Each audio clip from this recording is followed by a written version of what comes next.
आज हम बात करेंगे कि टेक्स्ट को पीडीएफ फॉर्मेट में कैसे बदलें। बहुत टाइम हम लोग बहुत सारे नोट्स टेक्स्ट फॉर्मेट में तो मिल जाता, मोस्टली ऐसे चैटबॉट यूज करने के समय ऐसा होता है, बट हमें उस टेक्स्ट को पीडीएफ फॉर्मेट में बदलना होता है सो दैट वो हमारे पास परमानेंटली स्टोर रहे। सो इसका ही complete step by step process आज हम इस वीडियो में डिस्कस करने वाले हैं। यहाँ पे हमें कुछ टेक्स्ट दिया गया है जिसे हम पीडीएफ में बदलना चाहते हैं, क्योंकि ये टेक्स्ट बहुत इंपॉर्टेंट है, मतलब कॉलेज के नोट्स होते हैं। तो इसे कैसे कन्वर्ट करते हैं दोस्तों? इसे कन्वर्ट करने के लिए आपको एक एप्लीकेशन की जरूरत पड़ेगी। टेक्स्ट को सीधे पीडीएफ में कन्वर्ट करने के लिए उस ऐप का नाम है गूगल डॉक्स। ये आपको प्ले स्टोर पर आसानी से मिल जाएगा। तो पहले आप लोग इसे इंस्टॉल कर लेना। ये हमारे फोन में पहले से इंस्टॉल है, तो हम इसे ओपन करेंगे। हम आपको दिखाएंगे कि इसके अंदर टेक्स्ट को सीधे पीडीएफ में कैसे बदलते हैं। तो यहाँ पे पहले हमको प्लस आइकन पर क्लिक करना है, फिर हमें न्यू डॉक्यूमेंट पर क्लिक करना है। तो यहाँ पे हम उस टेक्स्ट को पेस्ट करेंगे जो हमने ग्रोक एआई से कॉपी किया था। जैसा कि आप देख सकते हैं दोस्तों, पूरा टेक्स्ट यहाँ पे पेस्ट हो चुका है। लेकिन अगर हम इन रॉ नोट्स को सीधे पीडीएफ बनाएंगे तो पीडीएफ फॉर्मेट उतना अच्छा नहीं लगेगा। तो मैं इस टेक्स्ट को थोड़ा एडिट करूंगा। एडिट करने के लिए इस ऐप के अंदर बहुत सारी एडिटिंग का ऑप्शन मिल जाता है।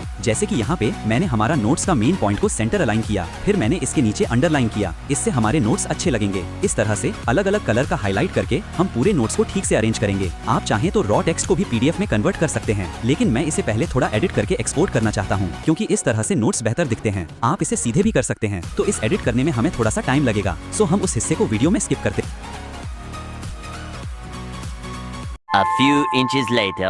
तो फाइनली दोस्तों हमने सारे नोट्स को सजा लिया है और अब इसे सीधे पीडीएफ में कन्वर्ट करने का समय आ गया है। तो पहले देखते हैं दोस्तों, ये जो टेक्स्ट है हमने कुछ इस टाइप से सजाया है। बहुत जगहों पर अंडरलाइन किया है, बहुत जगहों पर टेक्स्ट को मिडिल में लाया है, बोल्ड किया है, बड़े और छोटे अक्षरों को मिक्स करके बहुत सुंदर तरीके से सजा लिया है। अब चलो इसे पीडीएफ में कन्वर्ट किया जाए। तो इसे पीडीएफ में कन्वर्ट करने के लिए आपको 3 डॉट्स पर क्लिक करना होगा दोस्तों। 3 डॉट्स पर क्लिक करने के बाद आपको यहाँ थोड़ा सा जो ऑप्शन दिखेगा शेयर एंड एक्सपोर्ट का, आपको उस पर क्लिक करना होगा। उस पर क्लिक करने के बाद आपको जो सेव एज वाला ऑप्शन दिखेगा, आपको उस पर क्लिक करना होगा। इसके बाद आपको पीडीएफ डॉक्यूमेंट वाला जो सेकंड नंबर पे ऑप्शन दिखेगा, उसे क्लिक करना होगा, फिर इसे ओके कर देना है। तो ये देखिए दोस्तों, यहाँ पे सेव हो रहा है। इसे सेव होने देते हैं और फाइनली दोस्तों ये जो पीडीएफ है हमारा रेडी हो चुका है। देखिए बहुत ही सुंदर तरीके से हमारा जो नोट्स बन चुका है इधर, और पूरा जो टेक्स्ट है वो काफी ऑर्गेनाइज्ड फॉर्म में हमारा पीडीएफ नोट में आ चुका है। अब ये जो नोट्स हमारा बन चुका है पीडीएफ में, अब कुछ नहीं दोस्तों, इसे बस डाउनलोड कर लेना है और डाउनलोड ऑप्शन पे क्लिक करके सो ये अपन का डाउनलोड हो जाएगा ऑफलाइन फॉर्मेट में। मगर दोस्तों एक बात बता दूं, इसे डाउनलोड करने के टाइम पे बहुत लोगों को 404 नॉट फाउंड वाला पॉपअप शो कर सकता है, जिस वजह से आपका पीडीएफ डाउनलोड न हो सकता है। अगर दोस्तों आपका नॉर्मली डाउनलोड हो जा रहा है, कोई एरर नहीं शो कर रहा है तो ठीक है, मगर आपका 404 नॉट फाउंड वाला पॉपअप शो कर रहा है तो इसे फिक्स करने का प्रोसेस पे भी मैं एक वीडियो बनाया हूँ जो आपको होम स्क्रीन पर दिख रहा है। इसे देख के ये प्रॉब्लम सॉल्व कर लो।